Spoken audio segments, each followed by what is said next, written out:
Merci, bonjour à tous. Merci de vous être connectés ce matin. Donc, on va lancer le brief. Donc, aujourd'hui, on a organisé un brief. Le FIR a organisé un brief sur le Global Deal Index. Donc, le Global Deal Index, il s'inscrit dans l'initiative Global Deal qui a été lancée en 2006 et qui est copilotée par l'OCDE et l'OIT, visant à promouvoir le dialogue social. Et la création de cet indice Global Deal donc s'inscrit dans le cadre de cette initiative, dans le but d'améliorer l'évaluation de la qualité du dialogue social en entreprise. Donc pour développer plus en détail le contexte et les éléments qui composent cet indice, nous avons l'honneur de recevoir avec nous aujourd'hui Jean-Christophe de Skiveras, Jean-Christophe Skiveras, coordinateur France de Global Deal et président de Newbridge, et Charles-Louis Molgo, qui est en charge du projet au ministère du Travail, de la Santé et des Solidarités, donc qui vont nous présenter un peu plus en détail dans les prochaines minutes les contours de cet indice. Et à la suite de leur présentation, on vous invite à un temps d'échange, à réagir et donner votre avis sur les éléments qui vous auront été présentés. Donc n'hésitez pas à soit poser vos questions dans le chat au fur et à mesure de la présentation, soit lever la main à la fin et on vous ouvrira vos micros. D'ailleurs, je pense que vous pouvez les ouvrir vous-même. Voilà, je laisse la parole à Jean-Christophe et Charles-Louis, que je remercie à nouveau chaleureusement pour leur temps et leur présentation. Bonjour Marie, mais bonjour à tous et à toutes. Merci Charles-Louis d'être là. Donc, effectivement, merci de l'invitation pour partager ce qui est encore un projet d'index. Donc le Global Deal en un mot, alors Marie nous a fait vieillir de 10 ans, parce qu'en fait ça a démarré qu'en 2016. Oui, excusez-moi. Voilà, donc moi j'étais nommé par les ministres du Travail successifs depuis 2017, donc coordinateur pour la France de cette initiative qui effectivement est une initiative internationale portée aujourd'hui par l'OCDE et qui réunit donc des acteurs, alors des entreprises, beaucoup d'entreprises internationales, les partenaires sociaux, qu'il s'agit de partenaires sociaux internationaux ou français, des ONG, quelques-unes, plus évidemment OCDE, ça va de soi, OIT, Global Compact, pour parler d'institutions internationales. Donc, parmi les initiatives, je ne citerai pas donc, autres, il y a la création d'un projet d'index qui est un index d'auto-évaluation par les entreprises de la qualité de leur dialogue social. Bon. Et pourquoi, et on va peut-être commencer la présentation, parce qu'il y a une petite présentation qui va me servir de support. Voilà, voilà, donc pour notre version aujourd'hui, donc peut-être on peut commencer à dérouler l'agenda de ce que nous allons dire. Voilà, on va évoquer les objectifs, les processus, la méthode utilisée, les indicateurs eux-mêmes, donc ça c'est le contenu, le cœur du projet, et puis la suite. Alors, on peut continuer peut-être sur le slide suivant. Voilà, donc les objectifs, c'est finalement assez simple, c'est disposer d'un outil commun qui possède quand même les garanties d'une édiction par une autorité, on va dire l'OCDE en l'espèce, puisque c'est ça l'objectif, c'est que l'OCDE rende cet index officiel ou tout du moins de référence. C'est un index qui vise à orienter les entreprises vers des démarches de progrès et qui se fonde au départ sur une grande insatisfaction éprouvée par les entreprises sur la manière dont elles sont évaluées sur leur dialogue social, notamment par les agences extra-financières. Et même quand on regarde les initiatives type CRDS, on se rend compte que tout ceci reste encore assez insatisfaisant dans tout cas, dans ce qu'on demande aux entreprises de dire ou de faire. C'est parfois soit, disons, peu clair, soit les outils d'évaluation ne sont pas clairs eux-mêmes, c'est une espèce d'algorithme. On ne comprend pas toujours la manière dont on est évalué. Or, quand on est évalué, on devrait comprendre euh, la manière dont on est évalué. Et du coup, c'est en fait un frein au progrès. Notre proposition, évidemment, dans le cadre du Global Deal, c'est que la construction de l'index n'est pas une construction qui est faite par les entreprises, elle est faite par les participants du Global Deal, c'est les partenaires sociaux, comme les entreprises, pour obtenir donc une méthode qui serait reconnue et partagée. Alors, les critères de cet index, on va les découvrir, mais enfin, les principaux qualificatifs qu'on peut lui apposer, c'est un index composite qui est fait de 9 indicateurs classants, c'est-à-dire ces indicateurs sont pondérés, on aboutit à une évaluation chiffrée du positionnement de l'entreprise. On a recherché quelque chose qui soit aussi simple et clair, là, transparent dans la méthode. On s'est limité à 9 indicateurs. C'est un indicateur qui est global, c'est-à-dire qui couvrirait l'ensemble du périmètre de l'entreprise. Quand elle est multinationale, ça doit couvrir son champ. Donc, ce n'est pas un index de pays par pays, c'est un index global, puisqu'il est demandé à l'entreprise d'avoir une politique globale, évidemment, et d'en répondre. Et intégrant les partenaires sociaux de l'entreprise cette fois-ci, c'est-à-dire comme vous le verrez, pour s'auto-évaluer, un des critères clés, c'est de le faire en associant les partenaires sociaux de l'entreprise. On ne s'auto-évalue pas tout seul sur le dialogue social. On peut continuer. Voilà, alors le processus, on a démarré déjà il y a 3-4 ans. On avait travaillé avec JGO, je dois le dire, qui est passé sous le giron de Moody's depuis. Mais JGO, qui était de toutes les agences de notation extra-financière, celle qui avait le plus travaillé sur la question du dialogue social. Alors, où nous en sommes? Donc, on est une phase de projet. On va vous présenter l'outil, finalement, l'index lui-même, mais sachez que nous sommes déjà dans une phase de testing avec quelques entreprises, testing partagé, bien sûr, c'est-à-dire ces entreprises qui s'auto-évaluent actuellement avec cette version initiale du projet d'index. Et ça nous permet de voir un peu comment les entreprises se positionnent, et notamment de faire une sorte de stress test finalement de l'index, voir s'il est trop rigide ou trop souple. On a pour objectif de présenter ce projet et cette période de test, les résultats du test, dans un circo mondial, donc à l'OCDE du Global Deal, qui devrait se tenir au mois de mai prochain. Donc, c'est évidemment une étape assez cruciale dans laquelle nous sommes maintenant. Voilà. Et puis, donc, dans l'hypothèse où nous aurions un feu vert du comité directeur de l'OCDE, nous pourrions lancer une première phase d'expérimentation pendant 2 ans, pendant lesquels les résultats ne seraient pas publiés. On resterait une phase d'anonymat pour les entreprises parce que pensons que c'est plus raisonnable de penser qu'il y aura des ajustements nécessaires à l'issue de ces 2 ans. Et alors après, à partir de 2026, l'objectif, c'est d'avoir un système qui soit publié, c'est-à-dire où les entreprises puissent non seulement s'auto-évaluer, mais publier leurs résultats et se comparer aux autres. Là, on continue, peut-être.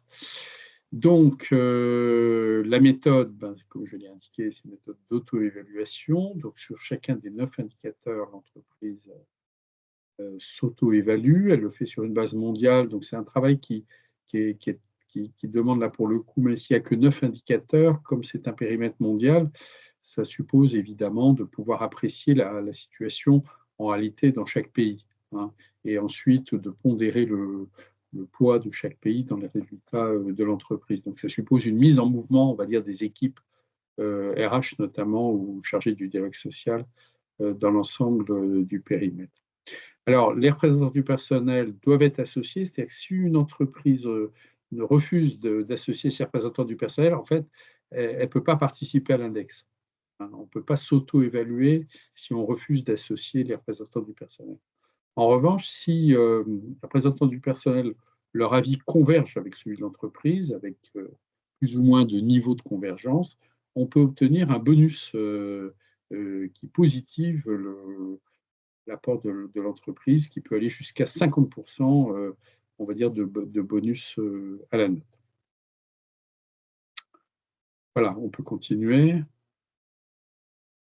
Voilà, alors venons-en maintenant au cœur du sujet. Donc là, vous avez sur un tableau les 9 indicateurs qui vont servir donc à élaborer l'index. Donc on s'auto-évalue. Vous voyez que le poids de chaque indicateur est un peu différent. C'est les surfaces finalement des carrés ou des rectangles, plutôt des rectangles d'ailleurs, qui indiquent un peu le poids.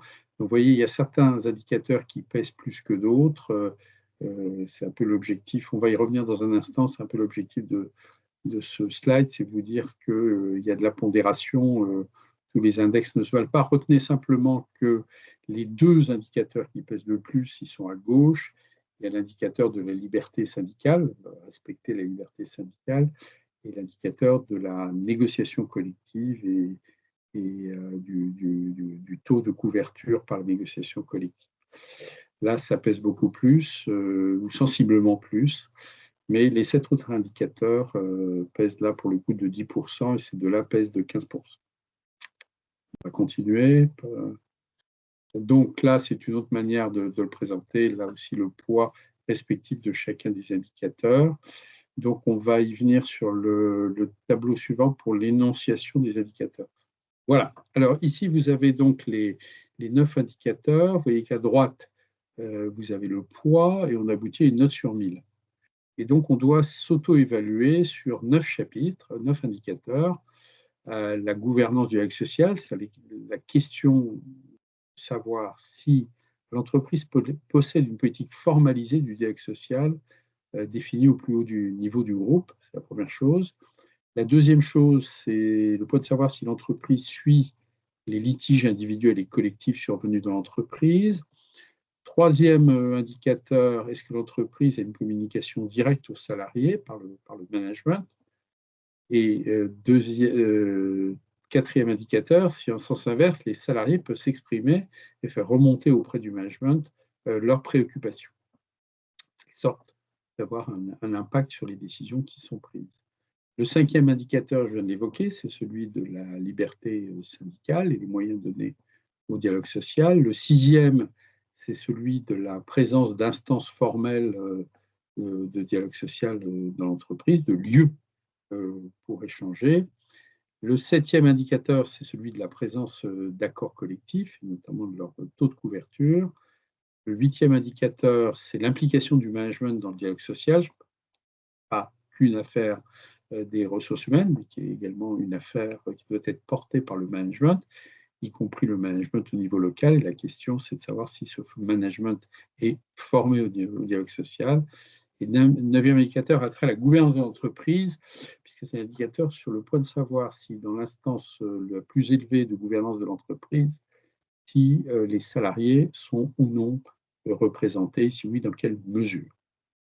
Voilà pour les 9 indicateurs. On peut continuer maintenant pour aller un peu plus loin. Alors, on prend un exemple. Là, j'ai pris le 9e. Le dernier, c'est le point de savoir s'il y a des administrateurs qui représentent les salariés dans les instances dirigeantes. Alors, il y a 4 niveaux d'évaluation. En fait, il y en a 5. Il y a un niveau 0, d'ailleurs, à ajouter, c'est s'il n'y en a pas d'administrateur. S'il y en a, on a un niveau 1 avec un point, niveau 2, si au moins 10% des administrateurs sont salariés, niveau 3, si au moins 20% des administrateurs sont salariés, et niveau 4, si au moins 20% des administrateurs sont salariés, mais on atteint le niveau 4 s'il y a des vrais moyens donnés aux administrateurs salariés pour rester en contact avec les salariés ou leurs représentants dans l'exercice de leur fonction d'administrateur. On peut continuer. Donc là, c'est une illustration de tous les niveaux. Voilà. Donc chacun des index, en fait, fonctionne comme ça. vous avez 5 niveaux, 0, 1, 2, 3, 4. Et donc, on s'auto-évalue en 5 niveaux qui vous donne chacun un nombre de points aboutissant à 100 ou 150 selon la pondération de l'indicateur. Alors, on a fait donc quelques éléments sur la période de test, qui est la période en cours.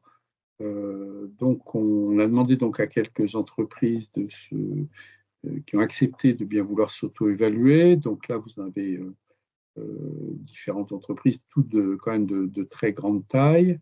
Et qu'est-ce qu'on voit finalement? C'est que d'abord, ce travail a eu un effet très bénéfique en interne parce que ça a permis d'aligner aussi les différents acteurs de l'entreprise, de la même entreprise, sur ce qui était ce que eux-mêmes appréciaient ou en matière de dialogue social. Et on s'est aperçu d'ailleurs que parfois il y a des problèmes de compréhension interne à l'entreprise, donc une espèce d'effet indirect, c'est que ça permet un alignement sur la vision du dialogue social de l'entreprise avec l'ensemble des composantes RH et notamment les composantes dans les pays. Les points sur lesquels les entreprises s'auto-évaluent plutôt bien, c'est sur la gestion des litiges, le suivi des litiges.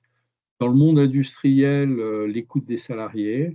Toujours dans le monde industriel, plutôt les bons élèves quand même, objectivement, la présence d'instances formelles de dialogue social, et puis également le fait d'avoir pu élaborer et valider des politiques de dialogue social qui sont connues et diffusées dans l'ensemble du périmètre. Alors, il reste des domaines sur lesquels les choses sont moins brillantes, on va dire ça comme ça. La formation du management aux relations sociales, c'est quelque chose qui est souvent faible.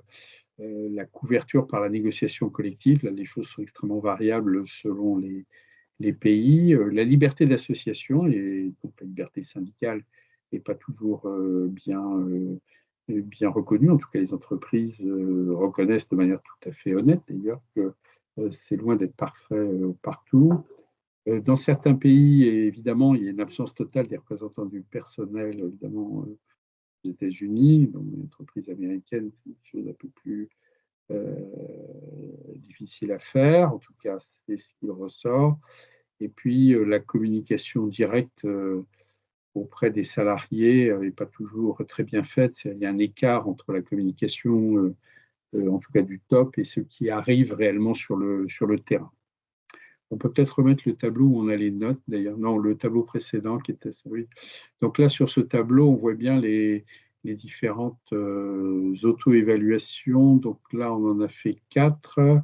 Une entreprise suédoise du monde de l'industrie. Donc, vous voyez, c'est celle qui obtient le meilleur score, avec un score de 720 sur 1000. Donc, vous voyez les différentes notes obtenues. Par exemple, elle considère qu'elle est tout à fait excellente sur l'aspect d'avoir des lieux de représentation formelle du dialogue social. C'est tout à fait surprenant dans le cadre d'une entreprise de culture nord-européenne, tout comme le fait d'avoir des politiques structurées, validées et déployées en matière de dialogue social. Par contre, la manière dont la communication se fait de manière descendante, voilà, qui est une entreprise qui s'estime assez moyenne dans la communication top-down, meilleure d'ailleurs dans l'écoute des salariés, 80 sur 100, le numéro 4, assez bonne aussi, même très bonne, plutôt bonne dans la gestion des litiges, en tout cas son suivi et sa résolution. Le taux de couverture par les accords collectifs, là c'est un indicateur beaucoup plus classique qu'on trouve aussi dans d'autres univers que le nôtre, un taux de 75%. Une certaine faiblesse dans la formation du management, ça c'est quelque chose qui est très général dans les entreprises, et que le management est très souvent sous-formé aux questions de dialogue social, alors que souvent en proximité, c'est lui qui est le plus concerné.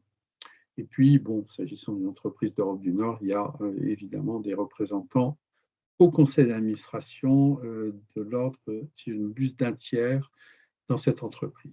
Alors, on a une entreprise des services qui s'est auto-évaluée, une française, une très grande entreprise française du secteur des services est évalué à un niveau d'ailleurs, comme vous voyez, un peu plus faible, 630.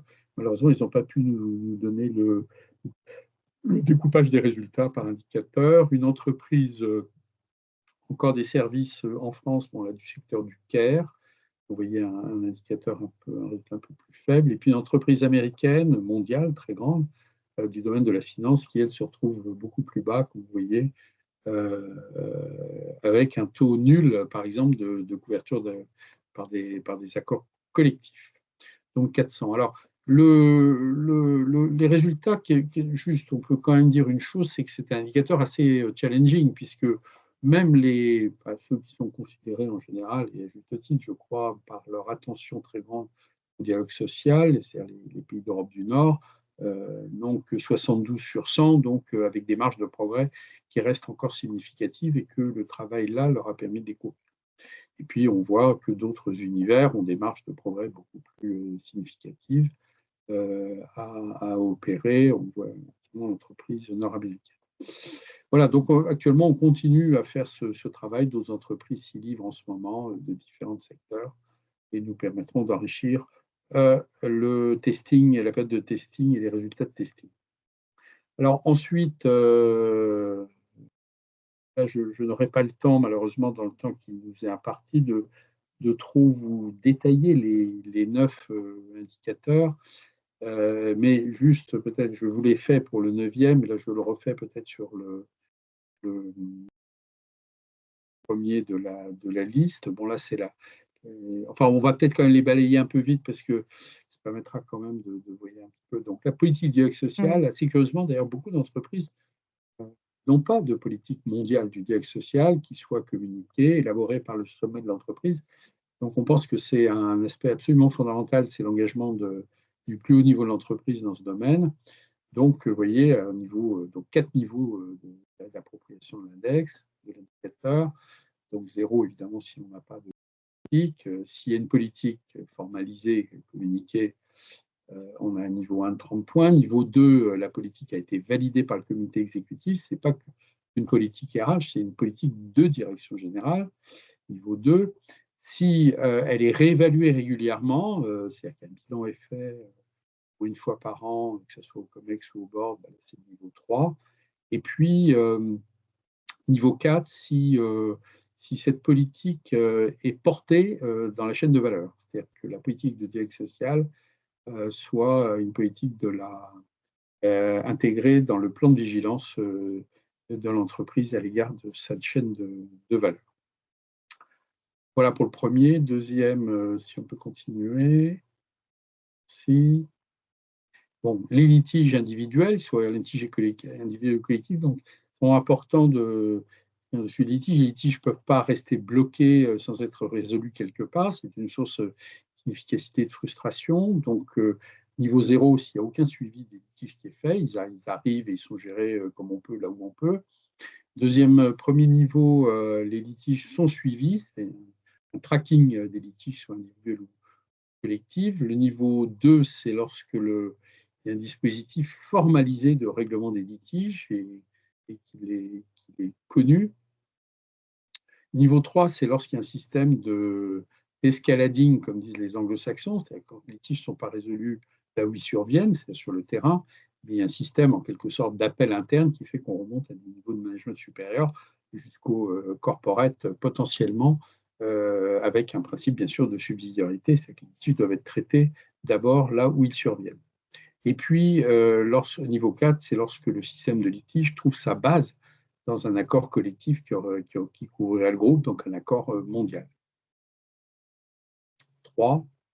Alors, le système de communication directe aux salariés, vous avez vu qu'on a une conception du dialogue social qui n'est pas une conception uniquement institutionnelle et formelle, c'est aussi, le dialogue social, c'est de savoir écouter les salariés, la voix des salariés, qu'il s'agisse d'une voix directe qui s'exprime directement, qui s'exprime indirectement avec des représentants. Donc, la qualité de la manière dont la communication, d'abord la communication top-down s'exerce est importante. La communication de l'entreprise, communication des niveaux pays ou business, ou de la communication au niveau des sites. Donc, Niveau 0, lorsqu'il n'y a pas de communication, lorsqu'il y a une communication niveau 1, niveau 2, lorsqu'elle contient des... Là, on a du contenu, une information de qualité sur les sujets sociaux.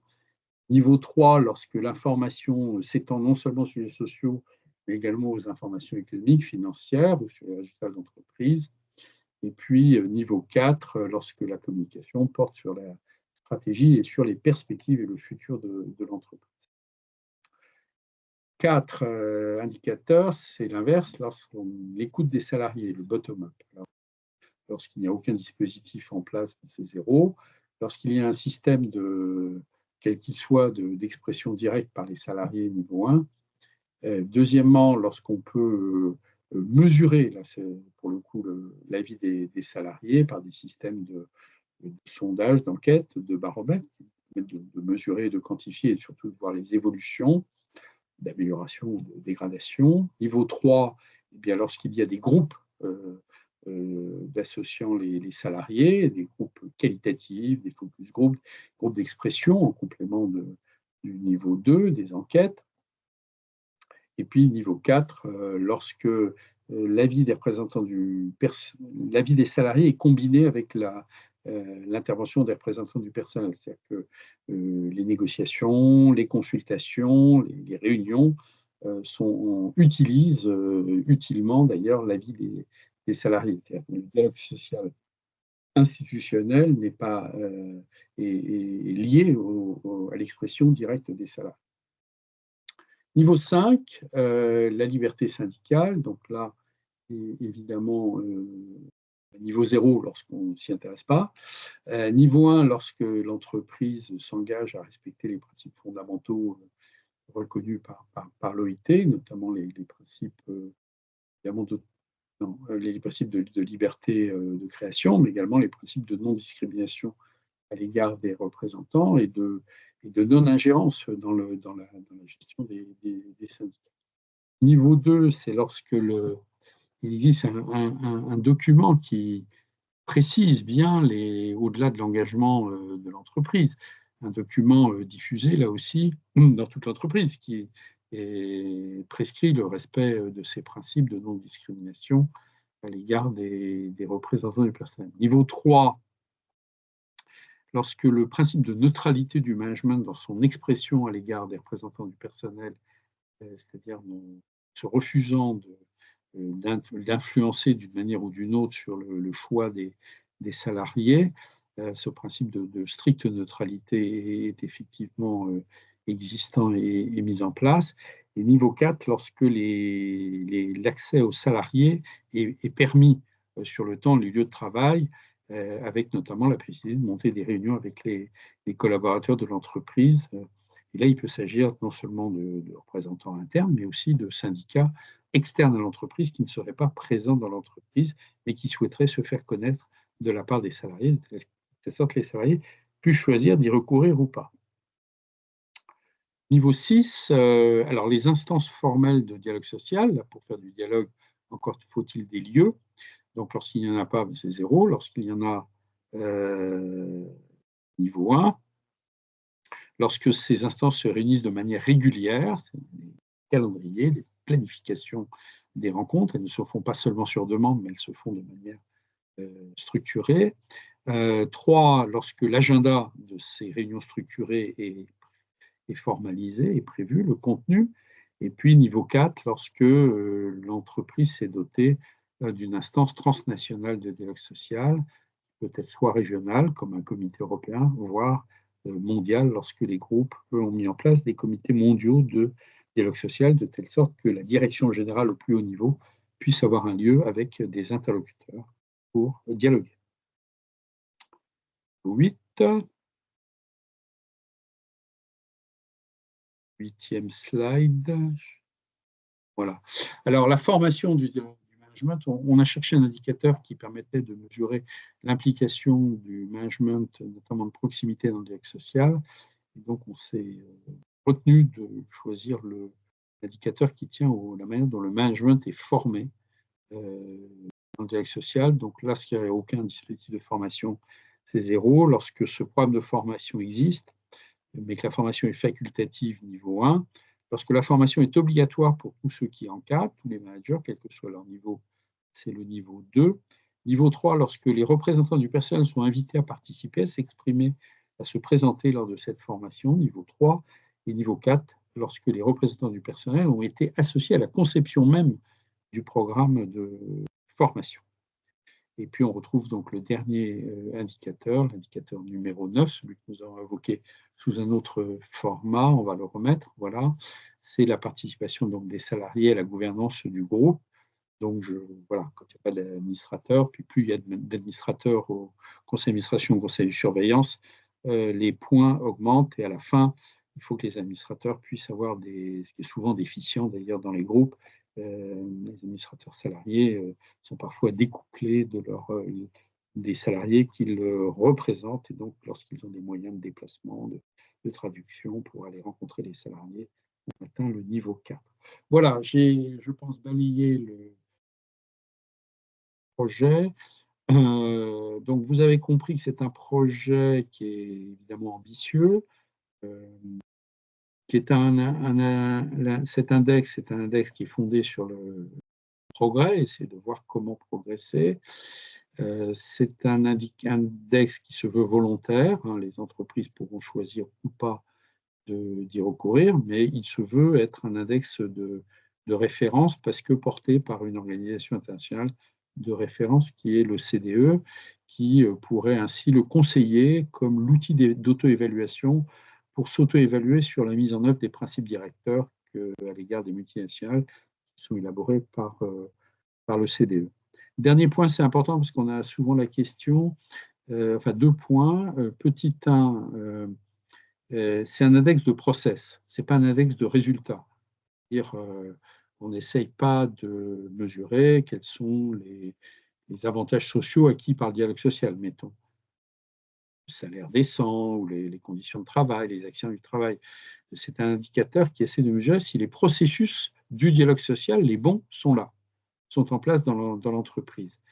En partant de l'idée que si le dialogue social fonctionne bien, ben, les résultats pour les collaborateurs en termes de conditions de travail, de salaire, seront aussi des résultats positifs du dialogue social. Donc c'est bien un indicateur de processus. Et la deuxième remarque, et je le redis pour ce c'est un indicateur, un index qui couvre l'ensemble du périmètre de l'entreprise. Alors effectivement, certaines entreprises, et on l'a vu d'ailleurs dans les testings, peuvent être satisfaites finalement des résultats qu'elles ont dans certains pays et moins dans d'autres. Ce qui fait qu'on leur demande de moyenner au fond leurs résultats sur l'ensemble de leur périmètre géographique en fonction du poids de chacun des pays qui sont dans le footprint de l'entreprise. Étant entendu qu'il sera demandé dans un document d'accompagnement, un handbook est en train d'élaborer, de prise en main de cet index, on demandera aux entreprises de communiquer sur les pays où ils peuvent considérer qu'ils ont des progrès à faire. C'est-à-dire que la moyenne ne doit pas cacher les faiblesses ici ou là, ce qui est souvent l'inconvénient des index. Vous qui connaissez l'index Pénicaud sur l'égalité homme-femme, par exemple, c'est quand même un de ses gros défauts, c'est qu'on peut avoir une bonne note, mais avoir des situations catastrophiques dans les recoins de tel ou tel secteur de l'entreprise. Donc, il ne faut pas faire dire à l'index ce qu'il ne peut pas dire. Une note globale ne suffit pas, effectivement, à expliciter la situation. Encore faut-il expliquer pourquoi on se retrouve, effectivement, avec des écarts qui peuvent être assez variés selon les pays, voire même dans un pays selon les sites. Voilà, je vous remercie pour votre attention. Je suis à disposition du temps qui nous reste pour échanger, car tout input, vous le comprenez à ce stade de l'avancement, est tout à fait utile et précieux de votre part. Merci beaucoup. N'hésitez pas si vous avez des questions. Est-ce qu'il y a des questions? Oui, Léonie? Oui, bonjour. Léonie de chez Yes. Ostrom Asset Management. Merci beaucoup pour la présentation, c'était très intéressant et ça me paraît hyper utile. Et justement, je me demandais, en fait, vous disiez les résultats, ils seraient publiés dans 2 ans, c'est ça? Et je me demandais après aussi, est-ce que, enfin justement, quel Est-ce que ce sera en open source? Quel niveau de détail il y aura? Je ne peux pas vous dire. Donc, effectivement, ça sera en accès libre. Ça, c'est l'objectif. Tout le monde pourra connaître les résultats des entreprises qui ont participé, savoir si Total, Amazon, Volvo, là, on saura où ils se situent globalement.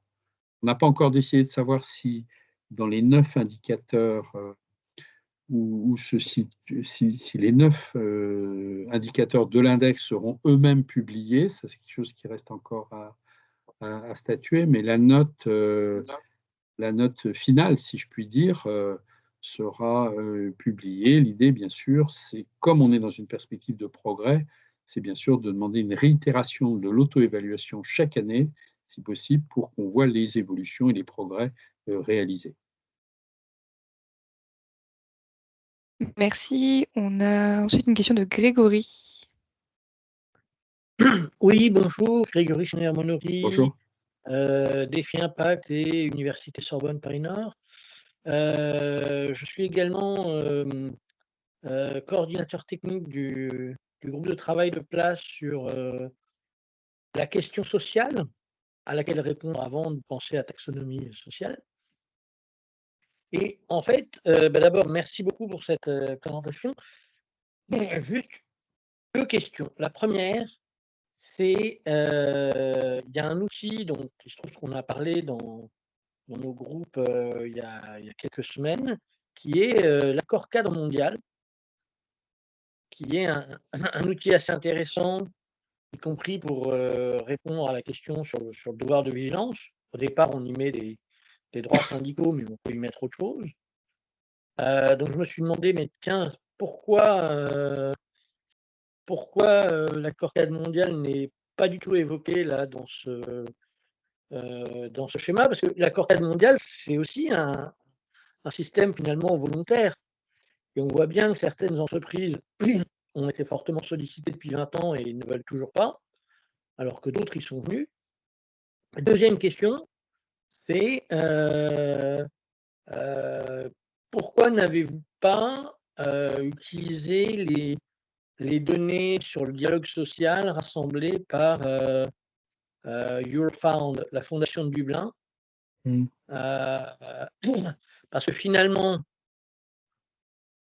c'est intéressant d'avoir un matériau neutre, indépendamment du déclaratif de l'entreprise, fut-il corrigé par les syndicats. Et dans ce matériau, alors que j'ai à peine exploré, hein, donc je ne sais pas si on peut en faire une exploitation un peu systématique, mais il y a quand même pas mal d'informations sur la qualité du dialogue social, tant dans les périmètres des projets que dans les projets portés par ces différents accords de dialogue social. Merci de votre réponse. Merci Grégory. Alors, j'ai peut-être été un peu vite sur la présentation parce qu'en fait, on voit mentionner l'accord mondial, si je ne m'abuse, à 2 reprises. Dans les indicateurs, il est pris en compte d'abord sur le taux de couverture des accords collectifs. C'est-à-dire, on considère qu'effectivement, quand on a un accord mondial, on a un taux de couverture des accords. Par définition, je dirais, l'accord mondial, il est universel et donc il a cette force, c'est qu'il englobe l'ensemble des salariés d'une entreprise, même là, dans les pays où il n'y avait pas de dialogue social, et il crée des droits finalement potentiellement actionnables par les salariés des pays où il y a ce que j'appellerais des trous dans la raquette du dialogue social au niveau local. Donc il a cette vertu, et en particulier, bien sûr, dans les pays qui n'ont même pas reconnu les conventions de l'OIT sur le dialogue social. Il y en a des très importants comme la Chine ou les États-Unis, par exemple, qui n'ont pas reconnu les conventions de l'OIT sur les conventions collectives. Donc l'accord mondial a cet effet, effectivement, de faire pénétrer, au fond, la notion de négociation collective dans des pays qui y sont pour le moins rétifs. Dans l'indicateur sur il me semble qu'on invoque aussi comme étant un point positif lorsque l'accord mondial intègre un processus de résolution des conflits. Vous savez, l'indicateur numéro 2 qui dit la résolution des litiges Et si vous regardez le MAXI est obtenu lorsque non seulement le système existe dans l'entreprise, ça l'entreprise peut le faire, mais en revanche, quand ce système a été co-construit avec une organisation syndicale mondiale, c'est-à-dire qu'on s'est mis d'accord sur la manière dont les litiges peuvent remonter, y compris d'ailleurs à l'initiative de l'Organisation syndicale internationale, qui elle-même peut capter des litiges au niveau local par ses réseaux et par ses canaux et les faire remonter au niveau corporate de l'entreprise. Et d'ailleurs, c'est tout à fait précieux parce que il arrive que les choses ne remontent pas par la chaîne managériale, et là, elles remontent par la chaîne syndicale grâce à l'Organisation internationale. Et donc, nous valorisons au niveau 4, donc le niveau maximum, lorsque ce dispositif d'escalading des litiges, individuels ou collectifs, est établi de manière négociée et figure expressément dans un accord collectif mondial.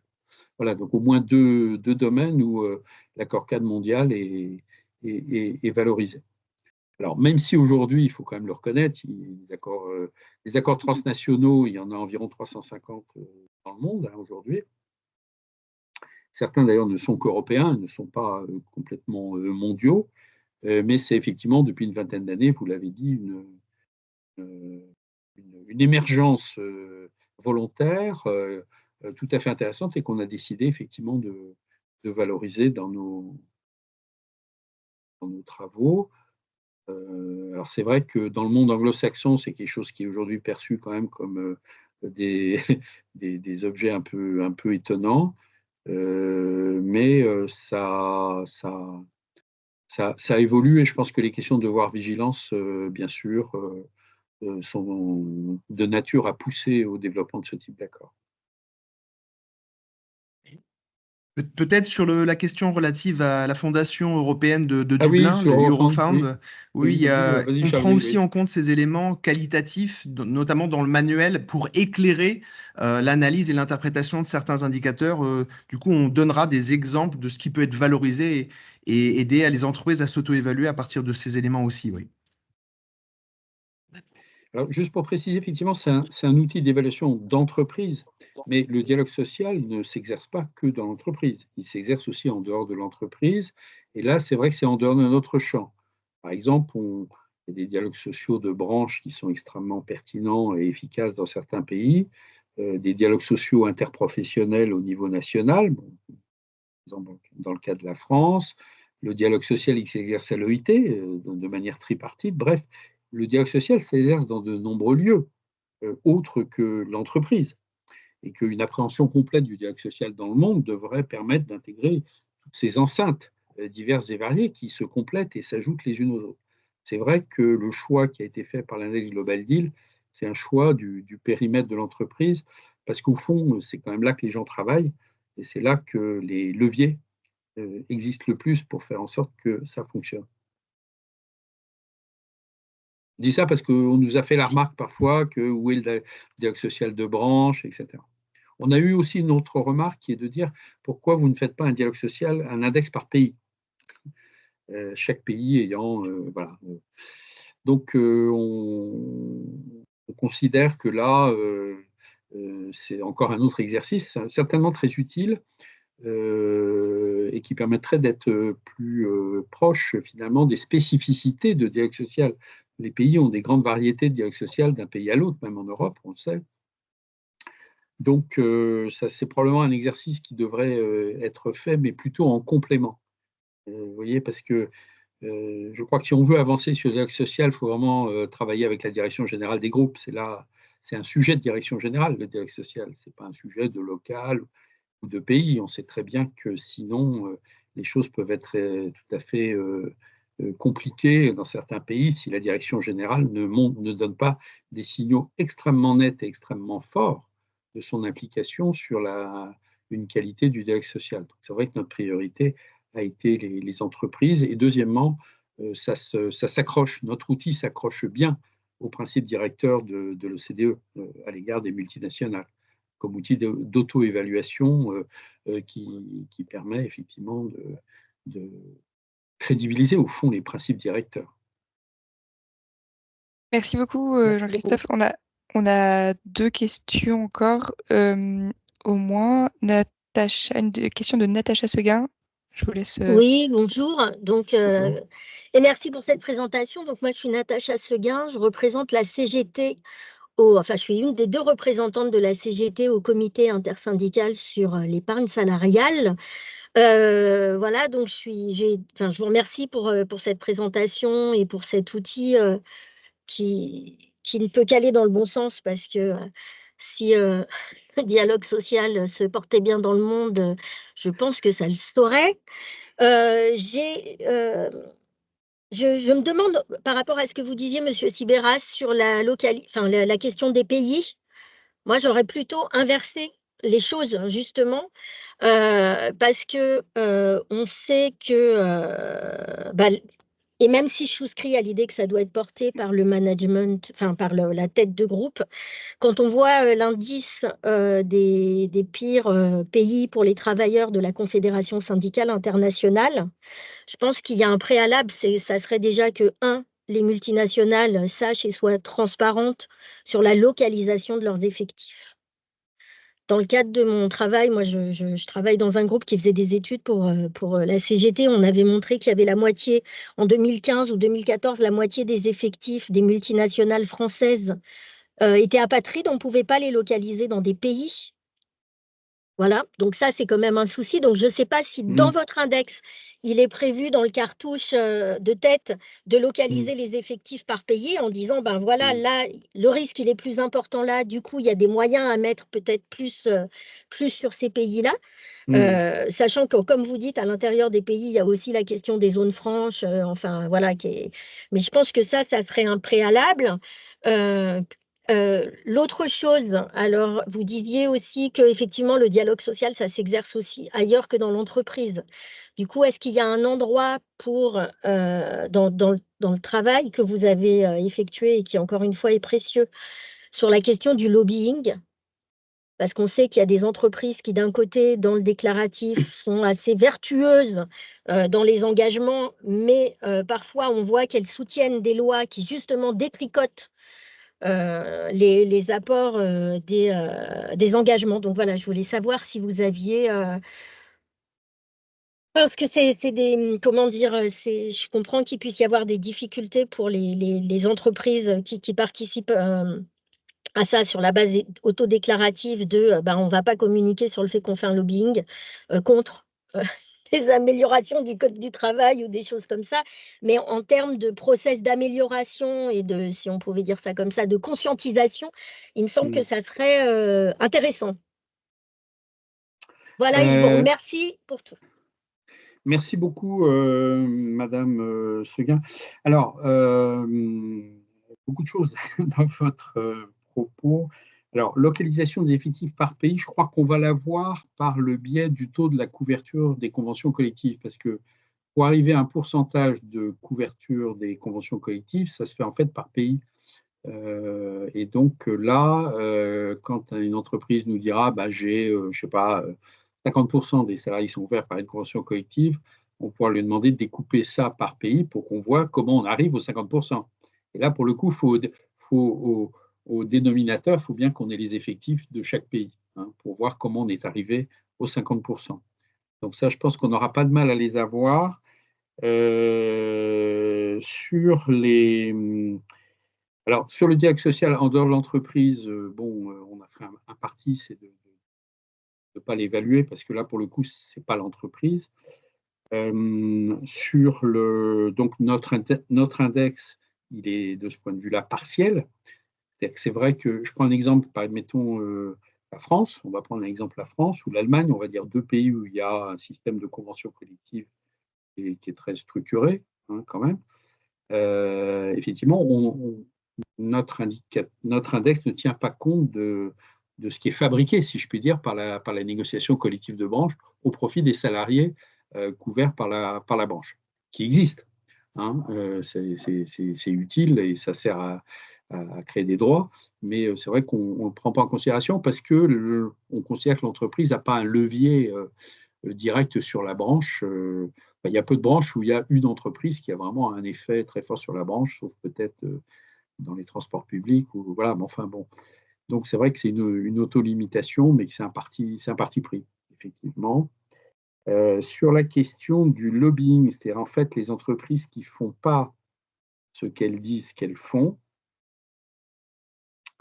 ça c'est un point très important et c'est un peu c'est une question qu'on nous a souvent posée, et notamment les organisations syndicales mondiales, hein, parce que j'ai oublié de le préciser, mais on travaille en direct avec Industrial Global Union et Uni Global Union, donc les deux fédérations les plus importantes mondiales. Ils font partie toutes les deux du groupe de travail et Uni est même au comité directeur du Global Deal. Industrial est dans le groupe de travail, la task force qui a été mise en place par le Global Deal justement que j'anime pour créer cet index. Alors, les syndicats nous ont dit, bah oui, mais comment faire en sorte que l'index ne soit pas de l'apparence, enfin de la communication, on a fait une bonne note, donc c'est une crainte tout à fait justifiée là-dessus. Alors c'est vrai qu'à ça, il y a deux réponses. La première, bah déjà, c'était d'associer les représentants du personnel à l'auto-évaluation. Hein. C'est-à-dire que pour nous, pour que l'auto-évaluation soit sincère et honnête, il faut qu'il y ait un contre-pouvoir qui intervienne dans la boucle. Alors, on s'était demandé si ça devait être un organisme extérieur, un tiers. Rien n'interdit de choisir un tiers. Certaines entreprises nous ont dit on va demander à un organisme tiers de nous évaluer dans le cadre du testing dont je parlais tout à l'heure. Ça fait possible, mais ça c'est à l'entreprise de décider. Mais par contre, ce que l'entreprise ne décide pas, c'est qu'elle doit associer d'une manière ou d'une autre des représentants du personnel à l'auto-évaluation. Et ça nous paraît un mécanisme régulateur assez puissant. Je pense que vous serez assez d'accord avec ça, parce que seuls les représentants du personnel savent ce qui se passe vraiment dans l'entreprise. Peut-être parfois mieux, disons-le tout net, que certains organismes extérieurs qui font de l'évaluation, qui ont bien du mal à voir ce qui se passe en réalité dans l'entreprise. Donc, le souci d'associer les représentants du personnel, ce n'est pas seulement cohérent quand on parle du dialogue social, ça paraît même assez évident qu'en matière de dialogue social, il faille associer les représentants du personnel à l'évaluation. Et moi, je vous avouerai, j'ai toujours du mal à voir des entreprises parler du dialogue social chez elles sans associer aussi, je dirais, sur l'estrade, un représentant du personnel. C'est pas toujours un peu un monologue. Le risque du monologue non contrôlé, vous voyez. Donc voilà, chez nous, on a décidé que les représentants du personnel étaient un point de passage obligé, puisque s'ils ne sont pas dans le coup, de toute façon, on a zéro. On a zéro comme résultat à l'index. Hein, c'est aussi simple que cela, et on peut espérer que, voilà. Et que du coup, pour finir, cette association doit permettre à éviter effectivement des comportements pas forcément toujours très, très cohérents à l'égard des lobbying, mais là, pour le coup, je pense quand même que c'est un long chemin que nous, que nous essayons de mener ensemble, si je puis dire, pour que les entreprises fassent ce qu'elles disent. Merci beaucoup. Il nous reste 5 minutes. Je crois qu'on avait une dernière question, mais la main s'est baissée, donc je ne sais pas si la question est toujours valable. C'est Maud, me semble-t-il. Bonjour, je ne sais pas si vous m'entendez bien. Pas très bien. Non, mais du coup, c'est bon, j'ai plus de questions. D'accord, merci. Est-ce qu'il y a d'autres questions? Oui. Peut-être Benjamin. On va prendre celle de Benjamin. Grégory, je ne sais pas si on aura le temps, mais tu peux éventuellement la mettre dans le chat, si tu veux bien. Oui, bonjour, merci pour cette présentation et ces échanges. Moi, j'ai une question. Qu'est-ce qui va faire que des entreprises, et peut-être les entreprises les moins bonnes en matière de dialogue social, vont participer à cette initiative et vont déclarer cet indice? C'est vous, les investisseurs. Parce que quand vous leur demanderez s'ils le font, s'ils sont publiés sur le référentiel OCDE, principe directeur, ou s'ils n'y sont pas, eh ben, ceux qui n'y sont pas pourront se poser la question que vous leur posez là.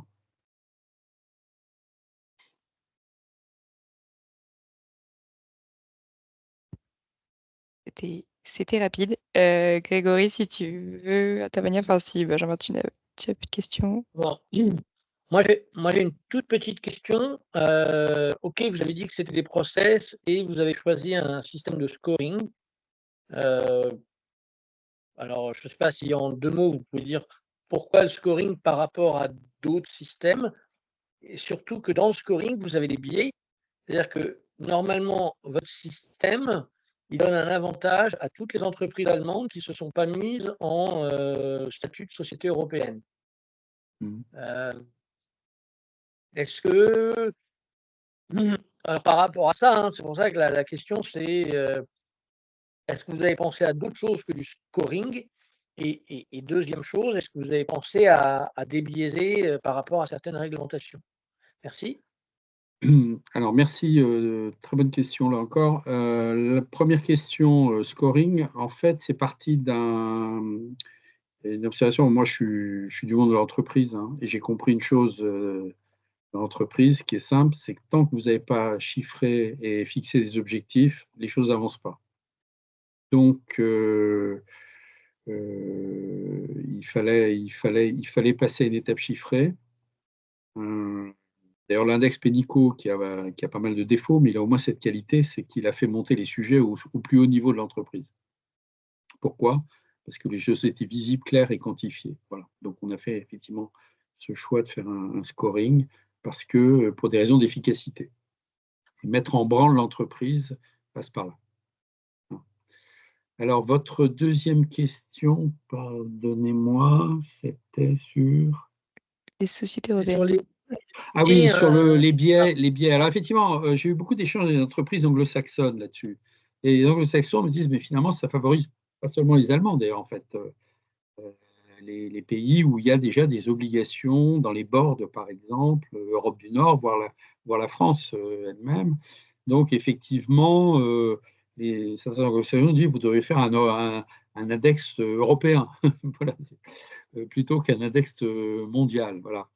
Et alors, là-dessus, bon, c'est vrai qu'on a essayé de débiaiser l'index et de faire en sorte que cet index puisse s'appliquer à des systèmes très variés, de cultures variées. Voilà. En même temps, de ne pas décourager ceux qui sont allés loin dans la participation avec les représentants des salariés. On valorise effectivement la présence dans les boards de manière significative. On favorise les accords mondiaux, on l'a déjà dit ensemble. Donc, on a effectivement pris des partis pris politiques. Cet index n'est pas un index technique, c'est un index où il y a un parti pris sous-jacent qui est très clair, qui sera d'ailleurs énoncé de manière claire dans le. Il nous semble que le dialogue social va mieux lorsqu'il y a des représentants des salariés dans les boards. Il nous semble que le dialogue social va mieux quand il y a des accords mondiaux, il nous semble, etc., etc.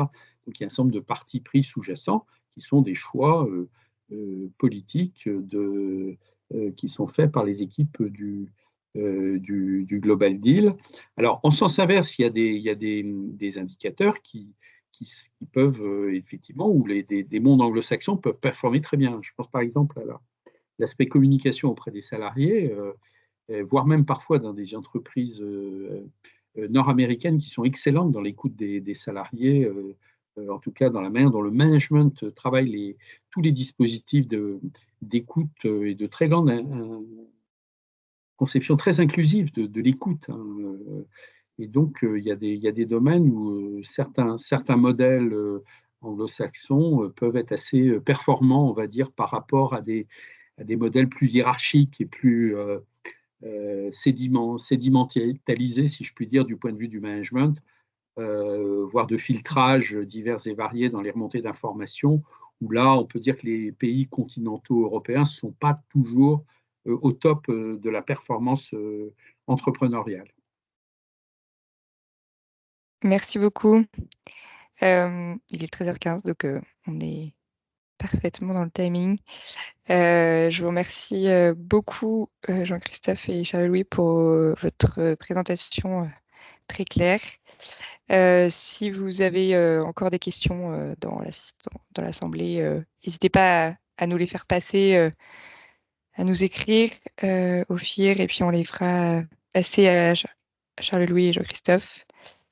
Voilà, je vous remercie à nouveau Merci Et aussi de la part, merci en tout cas de ma part, c'est très intéressant. J'ai noté d'ailleurs quelques points sur lesquels, notamment dans le handbook, on pourra certainement utiliser au fond de vos suggestions et remarques. Merci beaucoup pour votre participation. merci encore à vous. Bonne journée à tous. Merci, bonne journée.